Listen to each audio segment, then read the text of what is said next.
Today I have Arron Renfrew with me today. Very glad to have Arron over here. Arron's journey is super amazing. He has been an investor and as well a very avid investor. He built a awesome business out of a real estate broker. And then he turned that into investments and essentially really got a lot of stuff figured out. So hi Arron, how are you today? Elisa, great. Thanks for having me today. Awesome. And then it's a rare occasion. We get to see Arron because like in any other interviews we have here, we're small business owners and they're making a lot of impact in their communities, etc. And we don't usually get people like Arron on the video. You can't get it anywhere else. So it's really a treat. So Arron, really glad that you're here. Can you tell us just kind of what you do right now? What is your business in? I'm a real estate broker, I'm a property manager, an investor, and I like to think a teacher as well. Sometimes I don't throw in the teaching as much as I'd like, but I would say that those are the hats I wear. Awesome. What do you teach? I like to teach real estate investing. I like to bring clients along to enjoy the perks and the benefits of real estate investing. Hmm. I've helped several people become millionaires, which brings me a lot of pride, and Amazing. watching the journey and the changing in people as they go along that. And I think one of my success stories that I'm most proud about, could I just jump into something and just Yeah. kind of tangent Yeah. on it? Yeah. This happened just last year. Well, it was a process of 5 years. Um, I don't want to use anybody's identity without their permission, so I'll just call her Miss X. Miss Mhm. X was contacted me. She was turning 60 years old. She'd rented her whole life, paycheck to paycheck, minimum wage, part-time wage earner. So never really built any assets. Never really wanted to. Just wanted to just kind of live the lifestyle, and she really enjoyed her job, although it didn't pay a lot, but Mhm. it hadn't afforded her a lot of choices. And so she came to me, this would be 6 years ago now, and we got her into a property with a goal that we would build up a situation where her rents would not keep going up. That really Right. caused a lot of stress for her. And so she then locked in her rents. And then Mhm. what was really exciting, though, she didn't have that constant raise or that fear of somebody beating her out economically, but then we were able to turn that purchase. She did a lot of great remodeling to the home that she bought, and then we were able to sell it 5 years later for enough cash so that she could go and buy her dream home by the ocean. Nice. Yeah. And so now she's living mortgage free and just has to pay taxes and insurance. And in 5 years, and now she's 65, she's been Yeah. able to retire and not work at all. So That's awesome. I mean, to go from in 5 years at the age of 60, when you think, oh, well, maybe I should have already figured this out, we were able to help Yeah. her figure it out and set her up for her retirement. She's just thrilled, loving it. I get emails all the time. Oh my gosh, I went for a walk in the woods today, the birds. And she talks about birds and stuff that I don't really, I don't follow the birds and everything, but I do follow the Yeah. excitement of what she says. That's awesome. That's awesome. That is a awesome story, Aaron, that I think Yeah. it's very important. I think I see the light come up on your eyes when you're talking about helping someone else. That's awesome. Now let's switch gear a little bit, just kind of going back to your upbringing, and like how did you come about? Like how big is your, if you don't mind me asking, how big is your business now? You know? Well, it's big enough that I'm 49 now. When I was 27, I was able to retire, which was my original goal. Going into sales, I didn't want to be in a situation where I had to close people on homes in order to feed myself. Yeah. My family, my father was a school administrator. My mom was a school teacher. My stepmom was a school teacher. Wow. My grandma was a school teacher. My grandpa was a school teacher. Wow. A lot of non-sales type individuals, and I was kind of raised to deplore salespeople. Yeah. So when I got into sales, was naturally attracted to it. I got in a situation where I was like, you know what? If I have to close somebody in order Mhm. to feed my family, I'm not going to feel like I can really be that neutral third party that's truly advising them. So Hmm. my first goal was to become financially independent, and I did that by the time I was 28. Wow. Um, and that was cool because that gave me a situation then where I could be that person that I wanted to be, where I would put pressure on people to close them if I thought it was the right thing, and they would thank me later, as Yeah. opposed to, oh, it's either I close them on this item or I'm not going to eat or pay the So rent. yeah, so you made the choice, even though you have this goal kind of set up to be financially free, but you kind of made the choice to be, if it's only for the right client, it's the right thing for them to do. So therefore, Right. like you didn't really sacrifice the feel good part of the business versus, having your goal over there. That's a really important. And so tell us a little bit about the transition, like having school teachers, growing up as school teacher familyhood.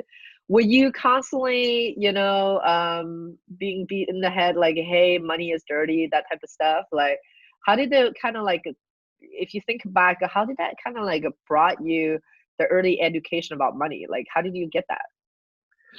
My parents both came from a farming community in Idaho. Were very frugal and resourceful and do-it-yourself selfers. Uh-huh. Okay.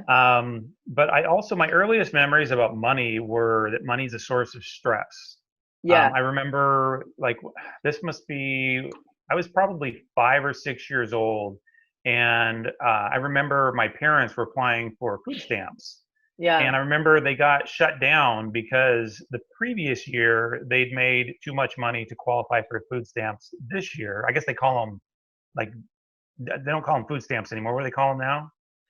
Oh, I don't know. I think there's still food stamps, huh? Food stamp. At Okay, least food stamps, that's what the vouchers, news whatever. says. Anyway, Whatever right? the new thing is, yeah. But I remember getting turned down for that, and I remember that being a lot of stress because, yeah, my Yeah. family had made money prior, but through work transitions or school transitions, my dad was getting his PhD in Arizona, and my mom and dad were living apart at that time for him Yeah. to go to school, and money was tight. And Yeah. I think that instance really kind of cued into my brain that, okay, money's important because it puts food on the table.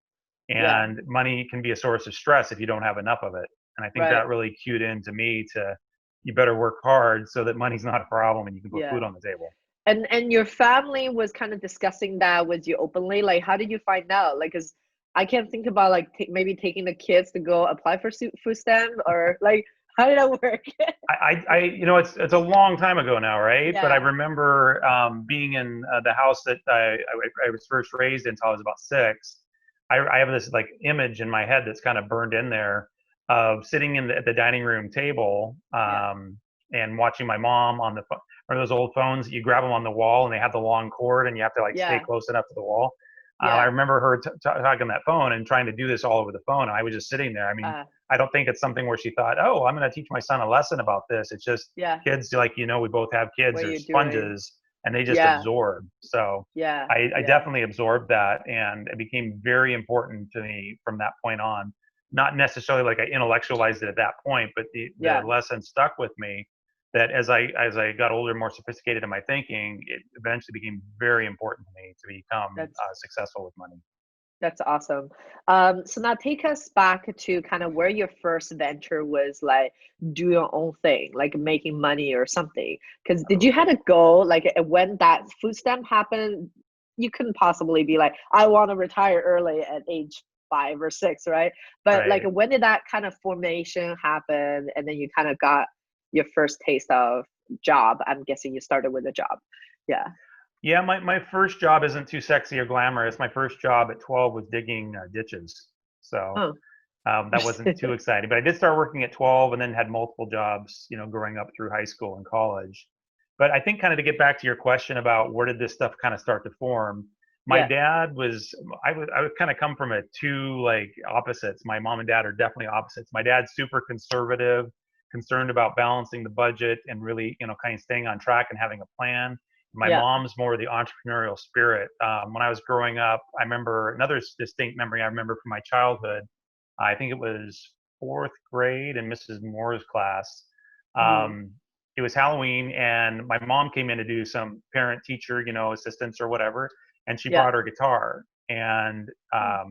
that all of a sudden exploded, and kids freaked out. In the '70s, that wasn't really something a lot of moms did. That she was Yeah. kind of living this rock and roll sort of lifestyle, and was a big Yeah. part of the bar scene or the local music circuit, which thrived really until about the mid '80s when synthesizers and karaoke and everything started to kind of kick out the big bands. But up until that point, there was big bands playing all the time, 6 to 8 Yeah. members who make a good living playing the bar scene and Yeah. rocking out every weekend. And that was my mom. So that was a very entrepreneurial thing. She had to book gigs on her own. She had to set expectations for everybody else to get paid. She had to budget for equipment and everything Oh, so else. So she's running a business based on that skill. Yeah. running a That's business, awesome. yeah, Yeah. she was very artsy, very creative. So all Nice. those things I think gave me a framework to take risk and to go out and make my own thing happen. And Yeah. then my dad gave me the framework to how to be accountable to make all that artsy, like entrepreneurial Mm. spirit, like go out and create things and make them happen, kind Yeah. of come together. So I really thank both my parents. They're not saints or perfect. They both, let me down over the years as well. But I really, really, really love my parents and really thank them for bringing those two halves together that I think have made me a fairly strong business person.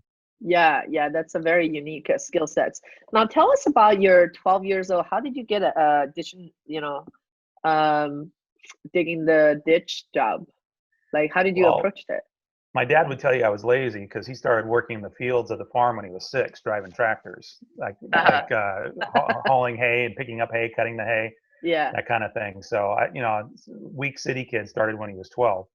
Yeah. Just neighborhood jobs. I started digging ditches for one neighbor, and then another neighborhood. Oh, this kid's pretty good at digging ditches. So then they'd hire me, and I kind of bounced Yeah. around between neighbors needing ditches. And then one of the neighbors needing ditches had a goat farm, and so from the time I was, I think about 14 to the age of 19, I was a goat farmer. Um, Oh, so who yeah. would think that, right? That I Yeah. leveraged the ditch digging and hard work ethic into to working on the goat farm, mending fences, milking goats. I don't. That's not Yeah. something I like to tell a lot of people. I got a funny story about that. I don't know if it's okay to go on a side note, but Yeah. milking goats in high school, not really a cool thing, right? Yeah. And I remember one of my buddies, I got him a job on that same farm, and I was walking down the hall at school, images everything, and I was looking down at the floor when I walked through a door, and there was a picture on the floor that our boss had taken of us milking goats together Yeah. on the floor of high school. Needless to Oh, say, I dropped on that thing like a grenade and picked it up before my buddies that I was walking with could see what I was doing. I acted like I yeah. tripped. So, Wow. anyhow, that's a little bit of a side note, but I just got that seared into my brain of, oh my god, no, falling Yeah. on that. So for the goat farming, were you like managing all your income then? Like, when will you kind of get into the really in your mind the serious job that really kind of make a huge impact? Like, were you looking for a job? Given that at 4 years old, you already know you want to be financially free. Like, were Yeah. you looking for a job? Like, like, how did you think of that transition that happened? I Yeah. don't think at that age I'd made the connection or so much over the last say 20 years Yeah. how popularized being an entrepreneur is and how you can be financially Yeah. free and all that kind of stuff. I don't think I intellectualized it, or it wasn't like such a mainstream thing that everybody talks Yeah. about now because it's the hot topic. Yeah. So I was just really looking to make as much money as I could. I was working for under minimum wage Uh-huh. because I was a kid and my Yeah. labor was probably worth minimum wage. It wasn't worth minimum wage, and I know a lot of people Yeah. freak out about that today because there's such a push for minimum wage. That's another day. Yeah. So I was just saving as much as I could. So by the time I got to college, I was able to pay for half my college, so I didn't have to have any Well, student loans. My parents helped with the other half. yeah. And when I got out of college, I was bartending and doing catering services. So when I graduated college, I was able to save up some money to sort of seed money to get started. I Yeah. did know that I wanted to invest in real estate. I thought about being an architect, but that takes math skills and sitting in an office all day, and I didn't think I could do that. So Yeah. that's when I was attracted to real estate brokering and investing. So I actually Mm. was looking for real estate rentals first while I was in college Yeah. before I started becoming a broker. But then the agent that I was working with kept saying, "Hey, dude, you got to do this." So kind Yeah. of Oh, encouraged me to that's go down that awesome. path. So that's how Yeah. you got into the first. So, what were you going to college for? Just I was a going side note. through to college for political science, and I was Okay. pre-law until one summer. I worked at a law firm for 3 months during the Yeah. summer, Yeah. and there was a high-end, well, probably okay to talk about it now because it's so long ago. But at that time, I won't use any names, but I'll give you a general idea. Yeah. At that time, the Seattle Supersonics were still playing for Seattle, Uh-huh. and this law firm was representing several of the players on there. And at first, when they'd come into the office, I'd be like, "Whoa, dude, that's so Right. cool!" You know, I was kind of Yeah. starstruck as a young kid in college. And then I'd see the same people coming in over and over, and then I realized, wow, these people are coming in over and over. And I realized through watching how filing the paperwork and moving things around that it wasn't really like what was my moral compass as far as right and wrong. It was Yeah. determining how they would have to handle their paternity suits and other Um, kinds of issues they were going through. It was more who yeah. had the better lawyer. And I Yeah. decided at that point that I didn't really want to be in a profession where, and no disrespect for lawyers, I've got several of Yeah. them that work for me, and I really appreciate their help and they're lifesavers. But I didn't see how I could go into that knowing my client, in my opinion, didn't matter what the law said, but my opinion was guilty, quote, Yeah. but I would have to go to defend them anyways. And then I just didn't like the way that felt. So that Yeah. summer working in the law firm was invaluable for putting Gotcha. me So on the life again, course that I was on. yeah, moral compass is probably your whole family of school teachers has installed in you. Yeah, Yeah. definitely. um, yeah. So tell us a little bit about, so this broker has contacted you Hmm. after the college. You graduated, I'm guessing you had a job as well that's kind of related with the intern with the law firm and etc. But then pretty shortly after, your broker contacted you, hey, you should like be working on this. So I'm guessing you worked for him or kind of handing a license with him. Um, Tell us a little bit more about like your first deal. What was it like? And when you entered this, did you know that you were gonna have your own like a brokerage and all that sort of stuff? Well, there was a little bit of interim there. So I graduated from college at 21. No, Yeah. sorry. I graduated college at 21, turning 22, somewhere in there. Typical age to graduate college. And the entrepreneur spirit kicked in, and I told my mom that, I think I want to be a musician and be a star, something like that. In high school and then after high school, I did community theater, and I got sort of the theater bug. Yeah. And so my mom said, okay. And she booked us some gigs at some local bars. And I Yeah. was freaked out because at that time, I didn't know how to play the guitar, and I sang in chorus and choir and stuff in school, but that freaked me out. So Yeah. in 45 days, I learned how to play the guitar and the bass and to sing 45 songs. Who Wow. knows how well, but anyways, that lasted until for 2 years, and we started to get pretty good. And then my mom had a life change, and she moved out of the area. So then Yeah. that's when what you're talking about, hey, what did that change happen? And I decided, being a musician was fun. It was um, I could support myself on it at a very very modest, below the poverty line level. But I Yeah. decided, the odds of me putting as much work into it and being successful to support myself the way I wanted to, Yeah. and being financially free, were so low that that's when I started looking to other things and remembering, hey, that guy that I worked with to Yeah. buy investment properties. Um, he said I might be good at that. So then that's when I started thinking about getting into the real estate. So at that point, I just looked in the paper, the newspaper, the old, Yeah. not online stuff. Went in, found an ad that said, "We'll pay for your schooling if you hang your license with us." So I didn't Oh, actually cool. end up going with the guy that had said get in, because it was a few years later. Yeah. I kept in touch Okay. with him for a while, but then Yeah. I just signed up for the course and took the course and got into real estate. Gotcha. So it was a pretty like I guess were you working at that time, or because you're a musician, it allows you to kind of have a little bit more flexibility time to kind of No, I starting was essentially a second career. I was Yeah. bartending at that time as well. So I was Okay. bartending and doing the music. And so while I was bartending, I was studying for the state exam to get my broker's license. And then I think I probably stayed on doing both jobs for a little while. Yeah. But then within a few months, went full time into the real estate. And then for the next 2 years, no, 2.5 years, I lived way below the poverty line. But I was already used to living below the poverty line, so it wasn't a huge Yeah. deal. While I kind of Yeah. got into figuring out how the whole real estate thing worked. Gotcha, gotcha. And then so were you like, in between the job transition, because for some audience over here, they were kind of contemplating on turning one of their hobbies or side jobs to kind of get Hmm. into a side jobs. So what were your day like? Like how many hours were you working and then what kind of keeps you going? You know? Yeah, so there's so much talk on the internet and like influencers and that kind of thing about the side hustle and all that. There, Yeah. at that time, there was no side hustle. You just hustled.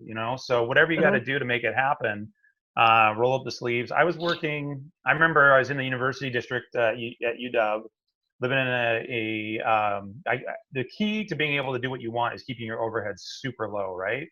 So I think I Right. was paying $330 a month at that time. So it was a while ago to rent a room in a house that's since been condemned and torn down and put into Yeah. apartments. But I was living in that room, so I kept my overhead super low. So I was doing the bartending, the catering, and the real estate simultaneously. Uh-huh. And yeah, just kept my overhead super low. But the cool thing though is the brokering was the goal, but also investing was the goal. So I was able Mhm. those first 2 years I was able to buy a duplex and a house that I converted into a duplex during that time while living below the poverty line without an income through creative Got it. techniques and strategies. How much would you say you have saved over a whole year? What was your kind of like a saving rate? So let's say if your expenses were super low, I'm guessing you're eating at the bar that you're working at, maybe drinking at there. So it's kind of a little bit practically free. Yeah. So really there's a minimal spending. Did you have a girlfriend at the time, or significant others? No significant Um, others or anything to depend on. Girlfriends, yeah, I had a few of those. Yeah, so it probably just give you a little more range on because the only financial that you have to take care of is yourselves. Yeah, low So overhead gives you flexibility, and then when you get money, then that gives you flexibility. But before you have it, you've got to right, keep the and you overhead put it low. in the bank, and so you saved it. So how much were you Yeah, saving a year? I know the dollars back then is not the same dollar here, but if you right. were to estimate today's dollar amount, the purchase power wise, how much were you kind of saving from doing that? Not a lot because I wasn't making a lot on it. I was running a business that had overhead, so Yeah, every bit of extra money I was putting into advertising, newsletters, marketing campaigns, marketing yeah, my listings, database management. I mean, there's a lot going into managing a business. So yeah. I think that after I got out of college for those next 2 years, I was able to squirrel away about 8 grand. So Okay. 8 grand in today's that's probably 16 grand today, maybe, or Yeah, maybe 20 grand yeah, somewhere in there. yeah, So call it 16 grand or 20 grand, which sounds weird, but yeah, yeah. it was in those dollars, it was 8 grand. And yeah, I was living off that and all the part-time work while I put the full-time effort into real estate. And back to the hours, I think definitely working 7 days a week, working probably anywhere from 10 to 14 hours a day every day. Yeah. Yeah, that's amazing. And then so kind of getting to the numbers a little bit more. So you saved up the $8,000, which is equivalent to about $20,000 nowadays. Did Probably, you yeah. then put that into a duplex? How did you like start acquiring your first property? My very, very, very first purchase that I was able to put together. I actually still own that property. I Nice. bought it for. I wanted to be a big baller and make sure I got the deal because I really wanted it. It was a duplex in Ballard, and Yeah. he was asking 179. I think I gave him 181. So I was like, Okay. hey. And Yeah. I was able to put that deal together by I got a loan for I believe it was $10,000 from my grandmother, a Yeah. $10,000 loan from my dad, and then I think by that time I had 10,000 of my own that I was Yeah. able to put into the deal as well.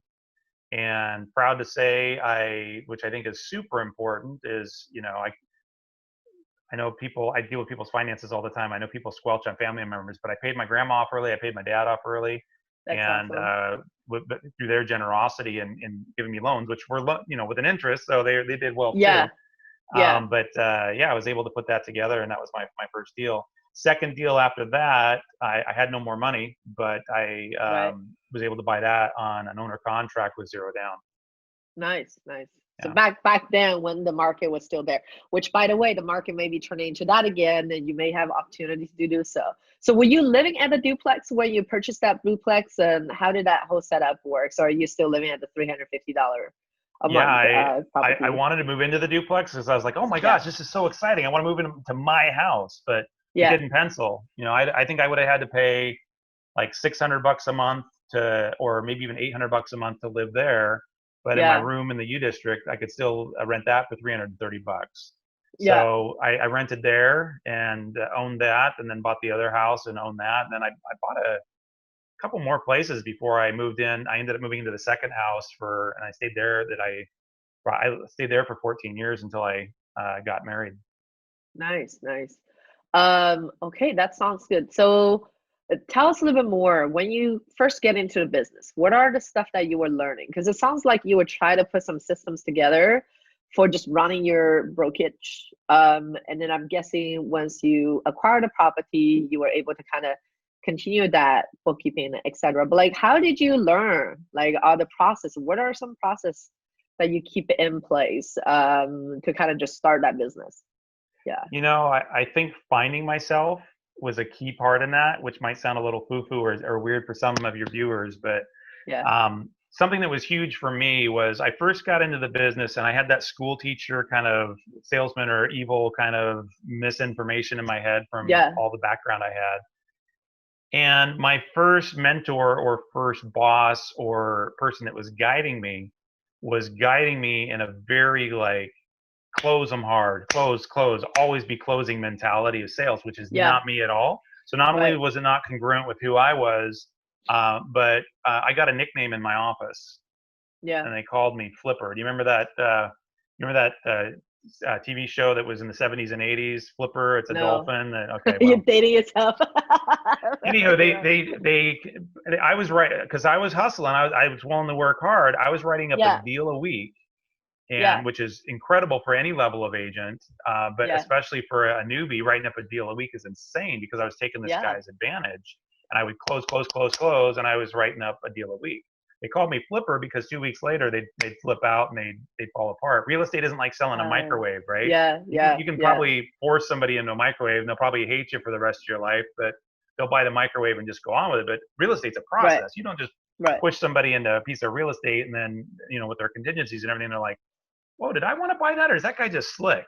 right, right. So they called me It's a high Flipper ticket and item. You can't really right, like force right. someone into. Yeah, Yeah, yeah, it's just, and so that I was always bashing heads like that was like, well, this is what he says to do. And then I started realizing, the guy that's giving me advice, he's a manager. I'm looking at his sales board and he's not really selling a lot. So I started thinking, yeah, being called Flipper, people are trying to tell me something. yeah. So that's when I got my next mentor, and he was kind of the complete opposite of that, but producing on a super high level. How did you find that second mentor in this case? The first one's your boss, but how did you Yeah. find the second Second mentor? guy is in my office, and he's killing it, setting all kinds Yeah, of records and getting all kinds of awards all the time. not a And flipper. not a flipper at all. Just the Yeah, opposite, yeah, the antithesis of yeah, flipper, right? He's yeah, he's like, oh, you don't want to buy it? Okay. What? How about you want to? Just super soft and low and mellow and very yeah, not sharky or aggressive like the guy. yeah, The guy I've been taking lessons from. Suit on every day and just super yeah. focused like that. So this other guy, complete opposite.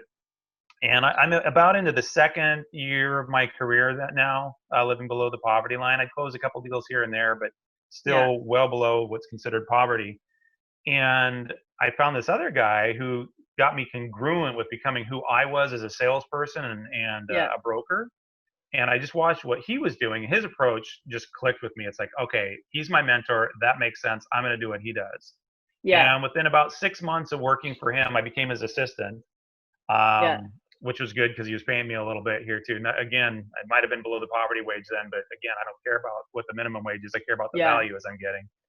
So I yeah. worked for him for about 6 months, and then that next year I hit six figures, and then the year after that, Nice, more, and I just started exploding. And now to this day, I don't work for I only worked for him for maybe a year, but to this day we're still business partners. So we went nice, into investing together and putting a portfolio together. So that was Nice. rewarding on so many levels, helping me find out who I was, Right. and improving my sales skills and my representation skills just immensely, being Yeah. congruent with who I was and my values. And then I was able to carry that into where, um, you know, we work Yeah. together and still have a portfolio together today.